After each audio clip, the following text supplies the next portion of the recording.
नमस्कार। मैं वीके शास्त्री अपने चैनल के माध्यम से आप सभी दर्शकों का बहुत बहुत स्वागत करता हूं।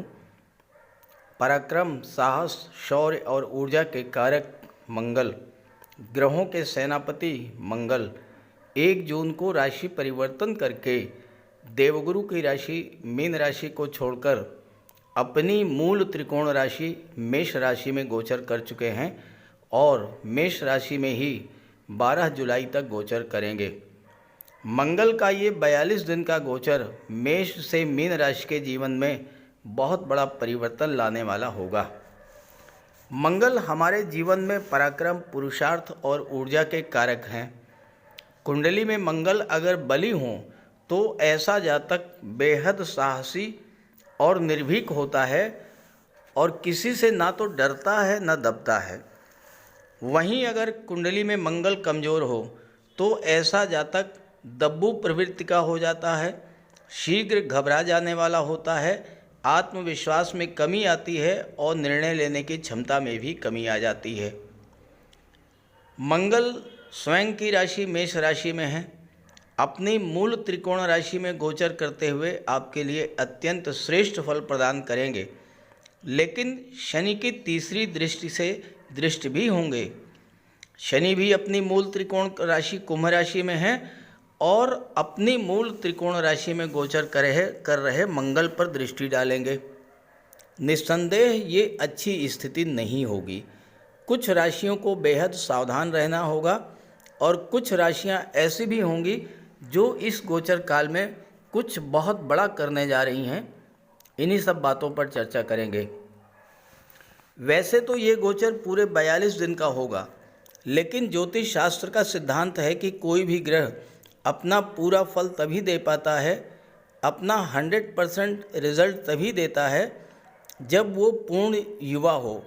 तो इस वीडियो में हम उन्हीं 9 दिनों के गोचर के प्रभाव पर चर्चा करेंगे जब मंगल का अंश बल 12 डिग्री से 18 डिग्री के बीच होगा और मंगल पूर्ण युवा होंगे। तो मकर राशि के जातकों को इन 9 दिनों में क्या क्या बड़ी उपलब्धियां हासिल होंगी और किन बातों को लेकर बेहद सावधान रहना होगा, इसी का विश्लेषण करेंगे इस वीडियो में। ये विश्लेषण आपकी चंद्र राशि के आधार पर किया जा रहा है और वीडियो के अंत में मैं आपको मंगल के उपाय भी बताऊंगा। तो देखिए, ये 18 जून की कुंडली आपके सामने है। 18 जून, और इसमें आप मंगल का अंश बल देखिए। मंगल का अंश बल है 12 डिग्री। देखिए, मेष राशि में है, 1 लिखा हुआ है, 1 का मतलब मेष राशि। मंगल मेष राशि में है और मंगल का अंश बल है 12 डिग्री और डेट है 18 जून।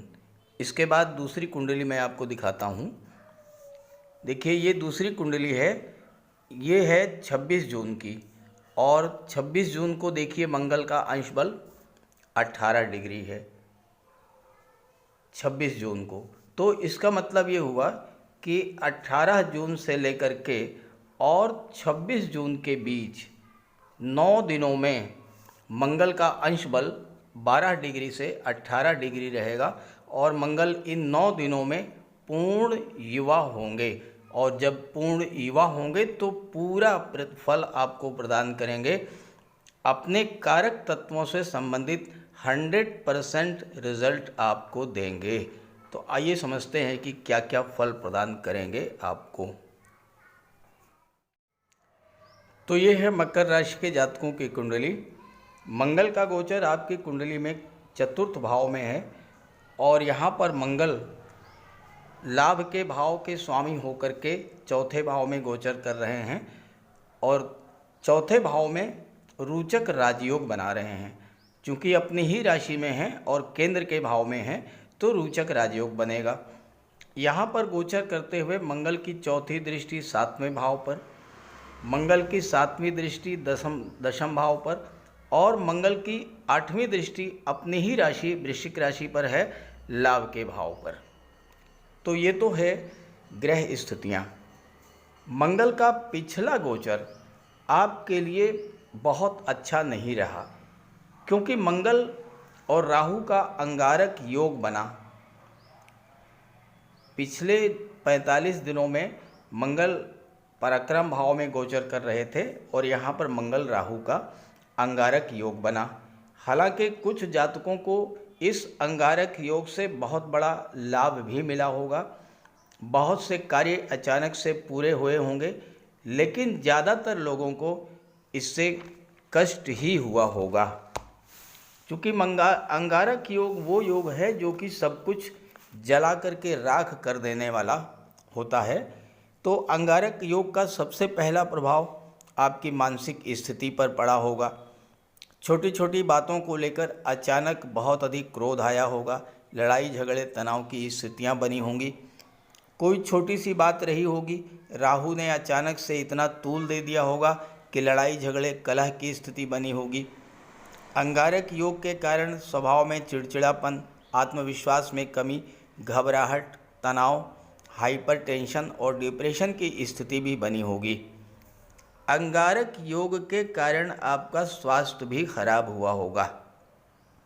दिल की धड़कन बढ़ना, शरीर में जकड़न होना, मानसिक तनाव, अचानक भय, फोबिया, पाइल्स की प्रॉब्लम, हाई ब्लड प्रेशर या अचानक से कोई ऐसा सांघातिक रोग जिससे लंबे समय तक आपको पीड़ित रहना पड़ा हो, इस तरह की समस्याएं आपके साथ आई होंगी। आर्थिक रूप से भी अंगारक योग ने आपको बहुत कष्ट दिया होगा। चूँकि मंगल लाभ के भाव के स्वामी थे, आपकी इनकम के भाव के स्वामी थे, तो आपकी इनकम में अचानक से बहुत कमी आई होगी। फालतू की चीज़ों पर धन खर्च हुआ होगा। जल्दबाजी में गलत निर्णय लिए जाने के कारण धन हानि हुई होगी। अस्पताल या कोर्ट कचहरी के खर्चों ने आपको बहुत ज़्यादा परेशान किया होगा और भयानक आर्थिक संकट से भी आप गुजरे होंगे। अंगारक योग का प्रभाव आपकी लव लाइफ या फैमिली लाइफ पर भी पड़ा होगा। बिला वजह की गलतफहमी, शक, कलह की स्थितियां बनी होंगी। कार्यस्थल पर भी बॉस या सीनियर से मतभेद हुआ होगा। माता पिता और संतान से भी संबंध खराब हो सकते हैं और हो सकता है कि भाई बहनों से प्रॉपर्टी को लेकर कोई विवाद भी हुआ होगा। तो अगर ऐसा आपके साथ हुआ हो तो ज़रूर कमेंट कीजिएगा। अब आइए समझते हैं कि मंगल अब आपको क्या क्या शुभ फल प्रदान करेंगे। मंगल का पिछला गोचर जितना खराब था, वर्तमान का गोचर उतना ही अच्छा फल देने वाला है। वैसे तो मंगल आपको 1 जून से ही चौथे भाव के सभी शुभ फल देना शुरू कर दिए हैं, लेकिन 18 जून से 26 जून के बीच विशेष फल आपको प्राप्त होगा। चौथे भाव में रोचक राजयोग बन रहा है। चौथा भाव कुंडली का अत्यंत महत्वपूर्ण भाव है, क्योंकि यहीं से भूमि, भवन और प्रॉपर्टी का विचार किया जाता है। मंगल को भूमि पुत्र कहा गया है और आपके लिए विशेष महत्वपूर्ण है ये गोचर। मकर राशि शनि की राशि है और शनि की तीसरी दृष्टि भी चौथे भाव पर पड़ रही है। मकर राशि के जातक ज़्यादातर भूमि संबंधी कार्यों में विशेष सफलता प्राप्त करते हैं। ऐसे में मंगल का चौथे भाव में रोचक राजयोग बनाना आपके लिए बहुत महत्वपूर्ण है। मंगल का ये गोचर आपकी अचल संपत्ति में वृद्धि करने वाला होगा। चूँकि मंगल लाभ के स्वामी हैं और लाभ के भाव पर दृष्टि भी डाल रहे हैं, तो आपकी आय में वृद्धि होगी। खास करके वो जातक जो रियल एस्टेट से जुड़े हैं, ज़मीन से संबंधित कार्य करते हैं, प्रॉपर्टी डीलिंग का कार्य करते हैं, उनके लिए पैसा कमाने का बहुत बड़ा योग बन रहा है। मंगल की दृष्टि दशम पर भी है, तो नई नौकरी और नए व्यापार के लिए भी बहुत अच्छा समय है। जो लोग राजनीति से जुड़े हुए हैं उनके लिए तो ये समय विशेष सफलता देने वाला होगा। शनि की दृष्टि पड़ने से परिवार के सदस्यों के बीच मतभेद की संभावना बनती है, इसलिए आप अपने ऊपर विशेष नियंत्रण रखिएगा, वाणी में संयम रखिएगा, क्रोध से बचिएगा। मंगल के पिछले गोचर के दौरान अगर आपके साथ आपके मित्रों, आपके रिश्तेदारों के द्वारा कोई चीटिंग की गई, कोई धोखाधड़ी की गई, उसका भी समाधान निकलेगा। नए मित्र मिलेंगे, अच्छे मित्र मिलेंगे, सहयोगी मित्र मिलेंगे। फिर भी माता के स्वास्थ्य का ध्यान रखिएगा। परिवार में संबंधों को विशेष महत्व देना होगा। प्रॉपर्टी की दृष्टि से ये समय बहुत अच्छा है। कोई ऐसी प्रॉपर्टी जो काफ़ी दिनों से आप खरीदना चाह रहे थे, नहीं खरीद पा रहे थे, वो प्रॉपर्टी आप इस समय खरीद पाएंगे। मंगल की सप्तम दृष्टि आपके दशम भाव पर पड़ेगी, जहाँ से आपके कैरियर प्रोफेशन का विचार किया जाता है। और दशम में मंगल दिग्बली होते हैं।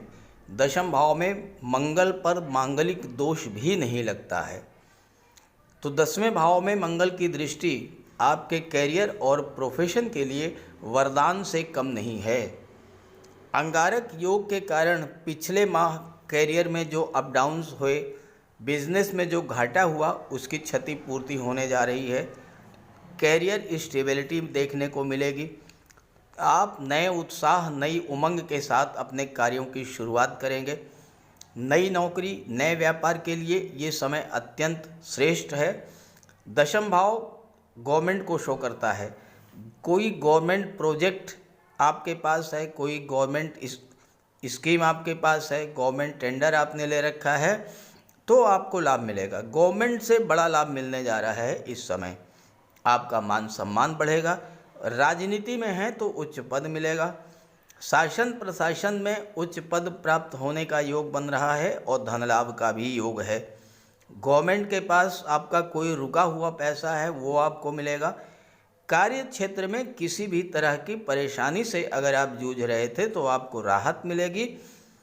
और मंगल चूँकि भूमि के कारक होते हैं, जो लोग रियल एस्टेट के क्षेत्र से जुड़े हैं, मेडिकल के क्षेत्र से जुड़े हैं, इंजीनियरिंग, टेक्नोलॉजी या फायर रिलेटेड एरियाज से जुड़े हैं, उनके लिए कार्य क्षेत्र में असीम संभावनाएं लेकर आए हैं मंगल। मंगल लाभ के भाव के स्वामी भी हैं और लाभ के भाव पर दृष्टि भी डाल रहे हैं। 11वां भाव आपके इनकम को शो करता है और मंगल का ये गोचर आपकी इनकम की दृष्टि से बहुत ही शुभ है। कई तरह के शुभ समाचार लेकर आ रहा है ये गोचर। 11वां भाव आपकी इच्छा पूर्ति को दर्शाता है। मंगल का ये गोचर आपके उन सपनों को पूरा करने के लिए है जो सपने आपके अधूरे रह गए थे। सबसे बड़ी बात यह है कि अंगारक योग के कारण आपने पिछले 45 दिनों में जो आर्थिक संकट झेला, उससे आपको राहत मिलने जा रही है। अगर आप कम से कम समय में ज़्यादा से ज़्यादा लाभ चाहते हैं तो ये गोचर आपके लिए वरदान के स्वरूप है। आप इस गोचर काल में जितना ज़्यादा से ज़्यादा प्रयास कर लेंगे, उतना ही ज़्यादा धन लाभ कराएंगे मंगल। 11वें भाव में मंगल के बारे में ज्योतिष शास्त्र में कहा गया है कि लाभे प्रभूत धनवान, अर्थात मंगल के प्रभाव से व्यक्ति इतना धनवान होता है कि उसके शत्रु भी उसके धन के सामने नतमस्तक हो जाते हैं। तो 11वें भाव का मंगल आपको हर तरह से लाभ देने वाला होगा।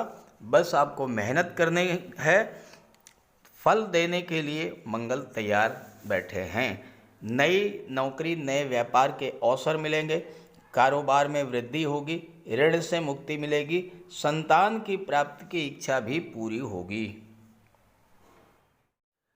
मंगल की चौथी दृष्टि कुंडली के 7वें भाव पर पड़ेगी। 7वां भाव आपके दाम्पत्य सुख, विवाह, पार्टनरशिप, लीगल कॉन्ट्रैक्ट्स को शो करता है। आपकी डेली इनकम और आपकी सोशल इमेज को शो करता है। यहाँ पर मंगल आपको हाइपर एक्टिव बना देंगे, आपकी एक्टिविटी में बढ़ा देंगे, सक्रियता को बढ़ा देंगे। व्यापार को लेकर आप नए उत्साह, नए उमंग के साथ आगे बढ़ेंगे।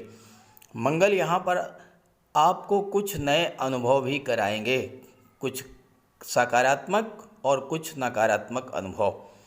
सबसे बड़ी बात यह है कि अंगारक योग के साथ जो आपको घाटा हुआ या आपके साथ कोई धोखाधड़ी हुई, उसका निराकरण होगा। जीवन साथी के साथ या जीवन साथी के नाम से किसी व्यापार की शुरुआत अगर करते हैं तो ये उसके लिए सबसे अच्छा समय है। और पार्टनरशिप में भी काम करने के लिए बहुत अच्छा समय है। लेकिन ध्यान रहे, आपको अपने जीवन साथी, अपने बिजनेस पार्टनर के साथ किसी तरह का विवाद नहीं करना है। इस समय आपको धैर्य के साथ, शांति के साथ अपने जीवन साथी, अपने बिजनेस पार्टनर की बात को सुनना समझना होगा।